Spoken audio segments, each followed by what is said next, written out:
Hoy analizaremos los restantes principios que rigen la tramitación del juicio de amparo, estricto derecho, relatividad de las sentencias y también abordaremos los plazos más relevantes que se mencionan en esta ley. El principio de estricto derecho es la obligación que tiene el juzgador de amparo de limitarse a resolver la controversia planteada exclusivamente conforme a los argumentos, conceptos de violación o agravios expuestos por la parte justiciable en su demanda o en su escrito de agravios, según corresponda. En términos simples, el juez no puede corregir los errores u omisiones de la persona justiciable. Por ejemplo, si una persona olvida mencionar una violación constitucional o un argumento relevante, el juez, aunque la vea, no puede usarla para conceder el amparo. Su fundamento legal está en el artículo 107, fracción 2 de la Constitución Política de los Estados Unidos Mexicanos y del artículo 76 de la Ley de Amparo, donde en este último precepto hay una prohibición de la que se desdobla este principio de estricto derecho cuando dice que no puede variar los hechos contenidos en la demanda. Te invito a que revises esta porción del artículo para que veas el sustento legal de este principio que evidentemente tiene excepciones. Su primera excepción es la suplencia en el error previsto en este mismo artículo 76 de la Ley de Amparo, donde permite al juzgador de amparo a corregir errores u omisiones realmente intrascendentes como la corrección en la cita de preceptos o fundamentos legales, o bien algunas cuestiones de ortografía menores o imperceptibles o intrascendentes para la cuestión del fondo del asunto o de los presupuestos procesales. Y la segunda excepción es el principio de suplencia de la queja, regulado en el artículo 79 de la Ley de Amparo. Este principio de suplencia tienes que entenderlo como aplicado únicamente a subsanar, como su nombre lo dice, la queja, es decir, los motivos de agravio o los conceptos de violación, sin que pueda ir más allá de las cargas procesales que ya tiene la parte quejosa o recurrente según sea el caso. Por ejemplo, el principio de suplencia de la queja no alcanza para que el juez tenga por demostrada tu legitimación, para que obvie o no tenga atención en revisar si tienes o no interés jurídico. También el principio de suplencia de la queja no autoriza a dispensarte de observar el principio de definitividad de las sentencias, sino que el principio de la suplencia de la queja opera para que el juez de amparo, si advierte una violación no hecha valer o hecha valer de manera deficiente, se pueda ocupar de ella en casos muy particulares, tratándose de controversias que afecten los derechos de menores o personas incapaces, de la persona trabajadora en materia laboral, de los ejidatarios y los núcleos de población ejidal, o en materia penal si se vulneran los derechos del imputado o de la víctima. También este principio de la suplencia de la queja opera en cualquier otra materia donde regularmente prima el principio de estricto derecho, como la civil, la mercantil o la administrativa, si el acto reclamado ha dejado sin defensas a la persona quejosa y esta violación ha trascendido al resultado del fallo que estará presente en el acto reclamado. Otro lineamiento para que opere la suplencia de la queja es que la persona juzgadora advierta el notorio estado de vulnerabilidad de la parte quejosa, como puede ser una persona que no sepa leer y escribir, una persona de avanzada edad que no cuente con los recursos suficientes para procurarse una defensa adecuada y técnica, o bien una persona en situación de calle. Un caso práctico para que te quede claro lo podemos ver en la materia administrativa. La autoridad fiscal le impone una multa a una empresa por 1.000.000 de pesos. El error está cuando se revisa en el juzgado de distrito, es que la multa es ilegal por dos razones. No está debidamente fundada y motivada, que es un error formal, y la facultad del SAT ya había prescrito, que es un error de fondo pues más grave.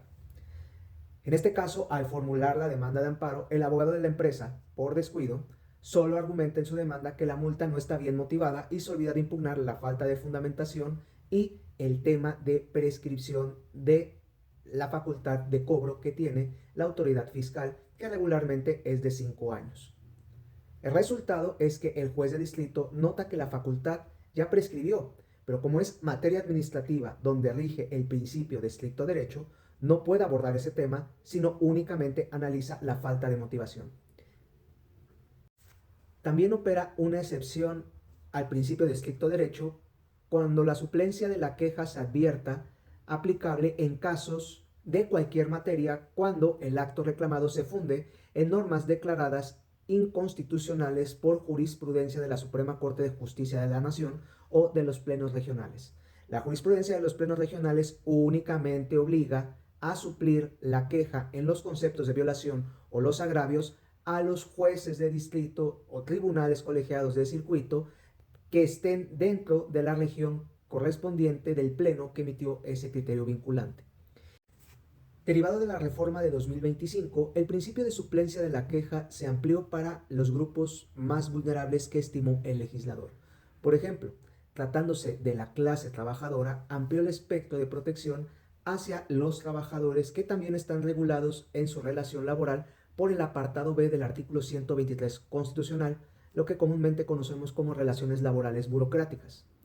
En materia agraria, amplió el espectro de la protección de la suplencia de la queja a los casos donde se pretenda desposeer de sus tierras a los núcleos agrarios o afectar a las personas ejidatarias y comuneras, para ampliar no solo la suplencia de la queja a cuestiones de conceptos de violación o agravios, sino que la hizo extensiva a las exposiciones, comparecencias y alegatos, así como en los recursos que los mismos afectados en materia agraria interpongan con motivo de estos juicios. Y también en materia penal estableció que la suplencia de la queja opera también para la víctima y ofendido del delito. La suplencia de la queja operará incluso ante ausencia de conceptos de violación o agravios en los casos de que el acto reclamado se apoye en normas generales declaradas inconstitucionales por la Suprema Corte de Justicia de la Nación, por los plenos regionales, en temas de menores incapaces o aquellos que alteren el correcto desarrollo y orden familiar, en materia laboral, en materia penal, en materia de afectaciones a núcleos y comunidades agrarias, ejidatarios o posesionarios agrarios, y también cuando en cualquier materia se verifique esta en favor de quienes por sus condiciones de pobreza o marginación se encuentren en clara desventaja para defenderse en el juicio de amparo. Puedo resumir la aplicación del principio de estricto derecho en dos frases. La primera es que si tú no te ubicas en algún supuesto del artículo 79 de la ley de amparo, por regla general vas a tener que plasmar en tu demanda las cuestiones de hecho y de derecho que satisfagan tu pretensión de demostrar la inconstitucionalidad del acto reclamado. La única excepción es, como ya lo hemos comentado, es que te ubiques en alguno de estos supuestos de suplencia de la queja, ya sea porque el acto reclamado se funde en normas generales declaradas inconstitucionales por jurisprudencia de la Suprema Corte o de algún pleno regional, porque el acto reclamado afecte los derechos de menores incapaces o altere el correcto orden y desarrollo de la familia, por tratarse en materia penal en caso del inculpado o de la víctima u ofendido, siempre y cuando en este caso sea la persona quejosa o la quejosa adherente, en materia laboral únicamente en favor de la persona trabajadora, en cualquier materia cuando se advierta una violación manifiesta a la ley que te haya dejado sin defensa y esto haya trascendido al resultado del fallo, o bien cuando por una condición advertida por el órgano jurisdiccional la persona quejosa refleje condiciones de pobreza o marginación que le impidan poder defenderse correctamente durante la tramitación del juicio.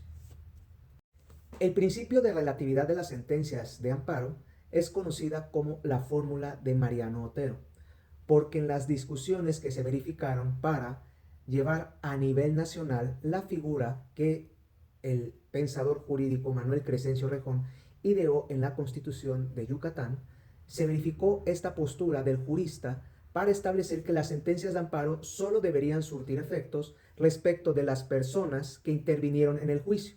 La protección constitucional debería ser individual sin hacerla extensiva a otras personas. Se le conoce así porque su objetivo original era evitar que el Poder Judicial se convirtiera en un legislador que anulara leyes para todo el país. Sin embargo, es un hecho notorio que en 2025 y ante todos los acontecimientos jurídico-políticos que se verificaron en el 2024, el momento exacto en que este principio de relatividad de las sentencias cobra mayor vigencia e incluso pudiera pensarse que se endurece es con la reforma en materia de inimpugnabilidad de las adiciones o reformas a la Constitución Federal publicada a finales de 2024 y consolidada en la práctica procesal de 2025. ¿Qué pasó exactamente? Se modificaron los artículos 105 y 107 de la Constitución. El cambio clave para fortalecer este principio de relatividad de las sentencias fue que se prohibieron los efectos generales en el amparo contra leyes. Se estableció constitucionalmente que, tratándose de juicios de amparo que cuestionen la constitucionalidad de normas generales, en ningún caso las sentencias ni las suspensiones podrían tener efectos generales.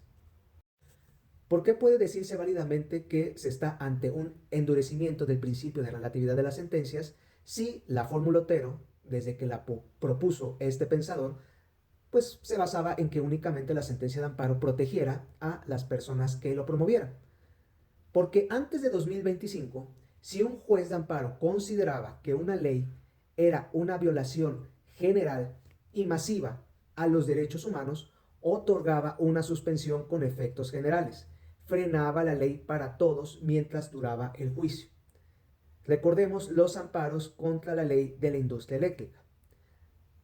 Hubo varias suspensiones que se otorgaron con efectos generales.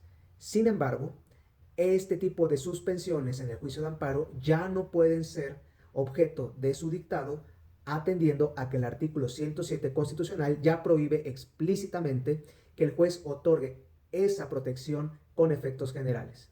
Se regresa a una relatividad extrema.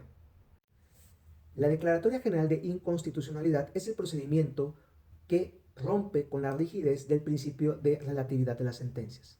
Se puede afirmar esto porque a través de este, la Suprema Corte de Justicia de la Nación puede anular una ley con efectos generales para todos los ciudadanos y no solo para las personas que promovieron el juicio de amparo. Se puede considerar esto porque este procedimiento está regulado en la ley de amparo, es diferente a la acción de inconstitucionalidad por cuanto hace a la legitimación, es decir, que el juicio de amparo lo puede iniciar cualquier ciudadano y puede llegar hasta este estadio de la Declaratoria General de Inconstitucionalidad, mientras que un ciudadano no puede por sí, ni siquiera en grupo, promover una acción de inconstitucionalidad. Por eso es que se considera, doctrinalmente hablando, que este procedimiento es una excepción al principio de relatividad de las sentencias. El procedimiento básicamente es que si en un amparo en revisión el Pleno de la Suprema Corte resuelve que una norma es inconstitucional, lo notificará dentro de los 15 días siguientes a la autoridad emisora de esta. Le hace los congresos locales o las cámaras del Congreso de la Unión. Una vez notificada la autoridad emisora, va a contar con un plazo de 90 días naturales para reformar o derogar la ley y corregir el vicio de inconstitucionalidad. Si pasan los 90 días y el Congreso no modifica la ley, el Pleno de la Corte realiza una sesión especial y aprueba si se emite la Declaratoria General de Inconstitucionalidad. Sin embargo, este procedimiento tiene tres candados importantes a partir de las reformas de 2024 y 2025. Prohibición fiscal. El artículo 231 de la Ley de Amparo prohíbe explícitamente que la Declaratoria General de Inconstitucionalidad se aplique en materia tributaria. Si un impuesto es inconstitucional, como hay muchos a lo largo y ancho de este país, solo podrá anularlo para la persona que se ampare individualmente y no de manera general. Basta con que revises todas las sentencias que son públicas en donde se han declarado inconstitucionales diversos impuestos estatales del predial, del agua, del cobro de uso por derechos de alumbrado público, entre otros tantos que no pueden tener esos efectos generales, sino únicamente para las personas que se ampararon. La segunda prohibición o restricción para este procedimiento es la supremacía constitucional. Evidentemente, este procedimiento solo funciona contra leyes secundarias. No puede aplicarse contra adiciones o reformas a la propia Constitución, sin importar que violen derechos humanos. Un ejemplo, la prisión preventiva oficiosa. Y tercero, la irretroactividad. La Declaratoria General de Inconstitucionalidad no tiene efectos hacia el pasado, salvo en materia penal si benefician a la persona imputada o sentenciada. Solo protege de cara al futuro. Finalmente, vamos a revisar los plazos más importantes que obran en la ley de amparo.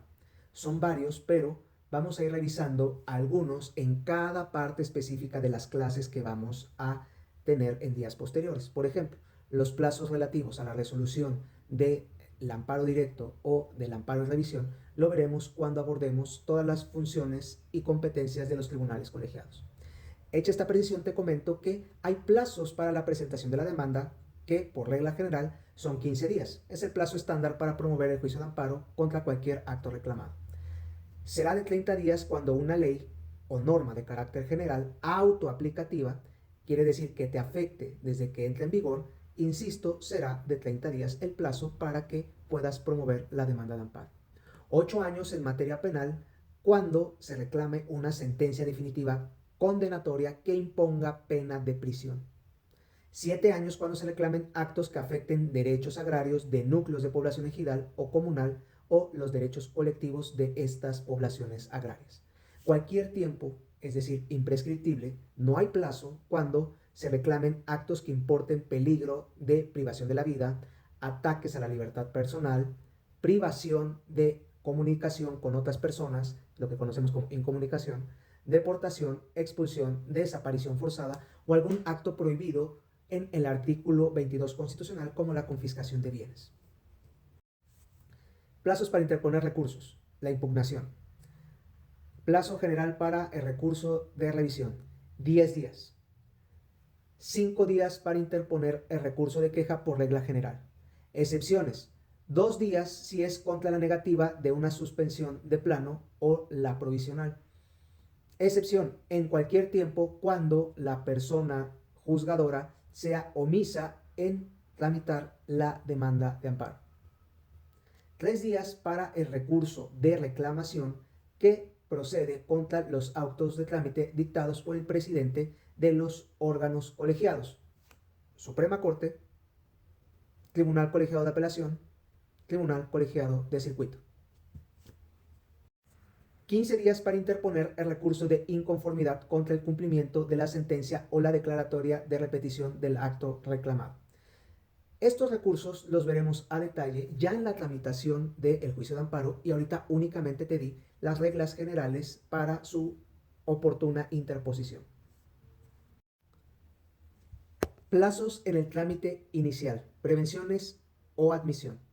24 horas es el plazo que tiene el juez para dictar el auto inicial, en donde admita, prevenga o deseche la demanda presentada. 5 días para subsanar las deficiencias que se hagan del conocimiento en la prevención. Pruebas y audiencia. 30 días es el plazo para que se celebre la audiencia constitucional. 5 días hábiles antes es el plazo para ofrecer las pruebas pericial, testimonial e inspección judicial, que no debe contarse ni el día del ofrecimiento ni el día de la audiencia. Preciso que son 5 días hábiles antes de la celebración de la audiencia constitucional, por lo menos. El responsable deberá rendir su informe justificado en el plazo de 15 días, prorrogable únicamente bajo causa justificada 10 días más. Y deberá mediar entre la rendición del informe justificado y la fecha para la celebración de la audiencia constitucional un plazo de 8 días para que el quejoso pueda imponerse de las constancias, razonamientos o argumentos de la autoridad responsable y pueda, en su caso, ampliar la demanda o bien cuestionarla vía alegatos. Plazos vinculados a la suspensión. 48 horas para que la autoridad rinda su informe previo. 5 días es el plazo para que se celebre la audiencia incidental, donde se decide la suspensión definitiva, y tiene la autoridad responsable 24 horas para que cumpla con la suspensión provisional. Y de concederse la medida suspensional, la parte que obtuvo la medida cautelar tiene 5 días para exhibir la garantía para que la suspensión no deje de surtir sus efectos y garantice los posibles daños y perjuicios que pueda causar a la persona tercera interesada. Estos plazos se computan en días hábiles. Incluso los que se señalan en horas se computarán en horas hábiles, donde no van a tomarse en cuenta aquellos días como sábados, domingos o los declarados como inhábiles en la ley de amparo, o bien que sean feriados nacionales o de descanso obligatorio, o también aquellos que, mediante circular del órgano de administración judicial, se determinen como inhábiles para los órganos jurisdiccionales del Poder Judicial de la Federación. ¿Cuándo empiezan a correr estos plazos? Al día siguiente en que surte efectos la notificación respectiva.